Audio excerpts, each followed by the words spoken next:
आमलकी एकादशी महत्व, महिमा, व्रत, व्रतकथा, प्रयोजन व फलश्रुती। आमलकी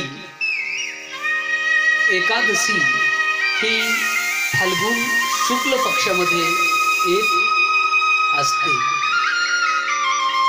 ऐका पुण्य पवित्र कथा, सावधान व्हावे श्रोता, जयाचेनी अवधाने सर्वथा, कली कल्मशे नासती। जो अचरला अंबऋषी, रुक्मदा सूर्यवंशी, तोची व्रत एकादशी, निज धर्मासी सांगेन। परिसाय एकादशीचा महिमा, तोची दिवस पुरुषोत्तमा, मुकुटमणी सकल धर्मी, विचित्र कर्मा सोडविणी। एकादशी एकादशी जया चंद अहर्निसी, व्रत करी जो नेमाणे, तया वैकुंठीचे येणे। नामस्मरण जागरण वाचे गाये नारायणी, तोची भक्त सत्य साचा, एका जनार्दनी मने वाचा। याप्रमाणे एकादशीचे हे महत्व असते। अमलिका एकादशी ही फाल्गुन पक्षामध्ये येत असते।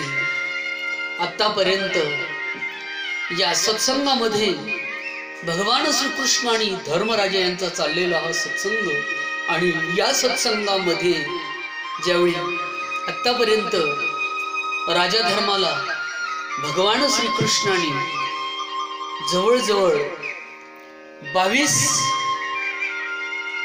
कथांचं, एकादशी कथांचं महात्म्य सांगितलेलं आहे।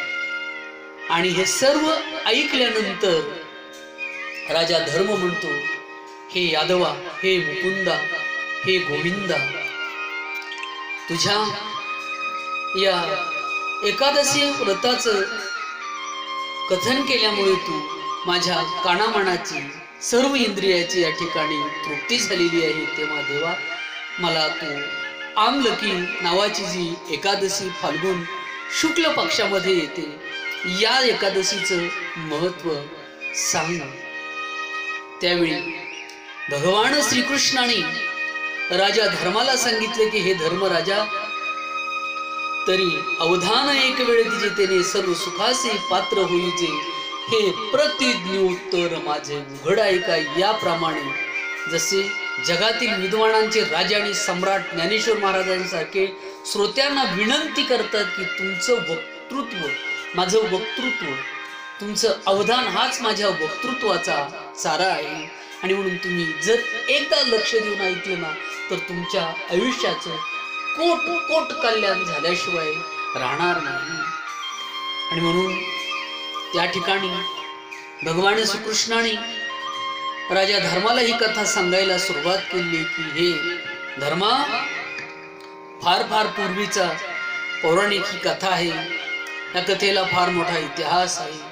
फार फार पूर्वी मांधाता राजा वसिष्ठाकडे गेला होता, आणि त्या ठिकाणी जाऊन वसिष्ठ गुरुदेवांना त्यांनी साष्टांग नमन करून, दर्शन घेऊन, प्रार्थना करून, मला यश कशापासून मिळेल, मी मला यश मिळण्यासाठी काय केलं पाहिजे, तेव्हा मला याच्यावर काहीतरी, हे गुरुदेव, मला काहीतरी याच्यावर तुम्ही माहिती सांगा। त्यावेळी त्या ठिकाणी पूर्वी विदेशा नावाची इंद्राच्या तोडीची दुसरी असणारी नगरी, आणि त्या नगरीचा राजा जो होता तो चित्ररथ, तो अतिशय सत्कर्म, पुण्यशील, दानधर्म करणारा, यज्ञ याग करणारा, अतिशय धार्मिक प्रवृत्तीचा असणारा असा महाबलावर, बलवान, पराक्रमी राजा होता। त्याचं प्रजेवर पुत्राप्रमाणे प्रेम होतं, तर प्रजेचंही त्याच्यावर त्याचप्रमाणे प्रेम होतं। आणि एकदा हा राजा आणि त्याची सर्व प्रजा ही नदी किनारी त्या ठिकाणी सत्कर्म करण्यासाठी गेलेली असताना त्या ठिकाणी नदीच्या शेजारीच त्या ठिकाणी भगवान विष्णूचं एक मंदिर होतं. आणि मग त्या ठिकाणी भगवान विष्णूची त्याने आराधना सुरू केलेली आहे. शांताकारं भुजगशयनं पद्मनाभं सुरेशं विश्वाधारं गगनसदृशं मेघवर्णं शुभांगं लक्ष्मीकान्तं कमलनयनं योगिभिर्ध्यानगम्यं वन्दे विष्णु भवभयहरं सर्वलोकैकनाथं. भगवान विष्णूची त्या ठिकाणी प्रार्थना केली, आराधना केली. श्री अनंत मधुसूदन पद्मनाभा नारायणा जगद्व्यापका जनार्दनानंद घना विनाशा सकल देवाधिदेवा कृपाळवाजी केशवा महानंदा महानुभवा सदाशिव सहजरूपा चक्रधरा विश्वांबरा गरुडध्वजा करुणाकरा सहस्रपादा सहस्रकरा क्षीरसागरा शेषशेना कमलनयना कमलापती कामिनी मोहन मदन मूर्ती भवतारका दरित्याक्षती वामन मूर्ती त्रिविक्रमा. अशा प्रमाणे भगवान विष्णूची स्तुती केल्यानंतर त्या ठिकाणी त्या राजाने मांधाता राजाने सुवर्ण कुंभ व आमलकी म्हणजे आवळा वृक्ष राज याची स्थापना करून त्या ठिकाणी पूजा केलेली आहे.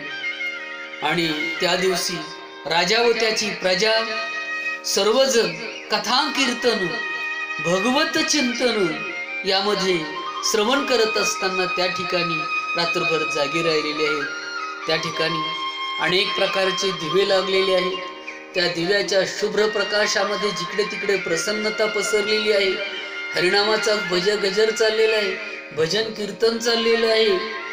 आणि ज्यावेळी हे विष्णू मंदिरात नदीच्या किनाऱ्यावर चाललेलं त्याच वेळी एक महादुष्ट महादुराचारी पापी व्याध नावाचा शिकार करण्यासाठी जंगलातून फिरत आहे. परंतु त्याला कुठेही त्या ठिकाणी जंगलात शिकार मिळालेली नाही. आणि शेवटी तो त्या विष्णू मंदिराच्या जवळ त्या लोकांचा तो कार्यक्रम रात्रभर कीर्तन भजन ऐकत बसलेला आहे. रात्रभर त्याने ते कीर्तन ऐकलेले आहे, त्याचाही उपवास घडलेला आहे. सकाळी सर्व लोक काकड आरती आटोपून आपापल्या घरी जाण्यासाठी निघालेली आहे. ही सर्व प्रजा निघाल्यानंतर तो व्याधी देखील त्या ठिकाणाहून निघालेला आहे. परंतु त्याच्याकडून मात्र त्या दिवशी रात्रीच्या उपवास घडलेला आहे, एकादशी घडलेली आहे. पुढे तो व्याध मरण पावला आणि त्याच्या पुण्यामुळे तो शेवटी राजकुळामध्ये जन्माला आला.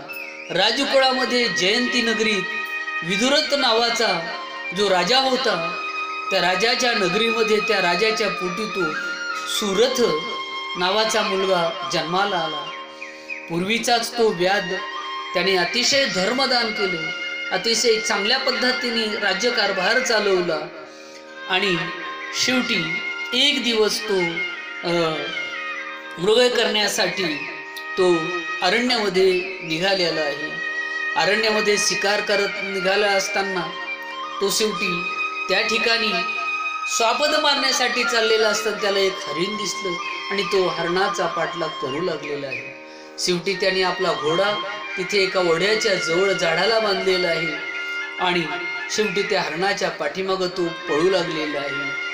शेवटी घोडा मागे राहिला आणि तो अतिशय दुर्गम अशा जंगलामध्ये गेलेला आहे. जंगलामध्ये गेल्यानंतर पुढे अतिशय घनदाट अरण्य लागलेलं आहे. अतिशय कडे कपारी आणि गुहा त्या ठिकाणी लागलेली आहे.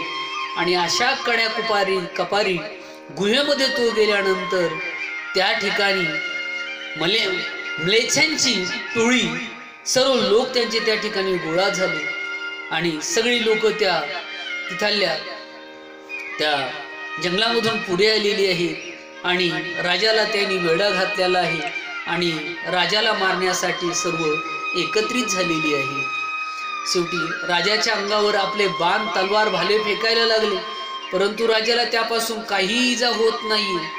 शेवटी राजा त्यामध्ये सुखरूप आहे. शेवटी सर्वजण एकत्र झाले, सर्वांनी आपल्या सर्व शस्त्रांनी सर्व शक्तीनिशी त्याच्यावर शेवटी हल्ला केलेला आहे. शेवटी राजाला त्या ठिकाणी राजा मूर्छित पडलेला आहे. शेवटी त्याने भगवान श्रीकृष्णाचा त्या ठिकाणी धावा केलेला आहे. वसुदेव सुतं देवं कंस चाणूरमर्दनं देवकी परमानंदं कृष्णं वंदे जगद्गुरुं. याप्रमाणे धावा केला आणि मग शेवटी त्या ठिकाणी राजा मूर्छित पडलेला आहे. आणि मूर्छित पडल्यानंतर त्या ठिकाणी शेवटी त्याच्या शरीरापासून एक दिव्य स्त्री, एक दिव्य आकृती स्त्रीची प्रगट झालेली आहे. तिच्या सर्व हातामध्ये शस्त्र आहे. ती चतुर्भुजा देवी आहे. अतिशय दैदिप्यमान असणारी, प्रकाशमान असणारी उग्र स्त्री त्या ठिकाणी उत्पन्न झाली आणि तिने सर्व जे म्लेच्छांचे जे लोक होते, दुष्ट लोक होते, त्यांना मारलं आणि मारल्यानंतर ती निघून गेली.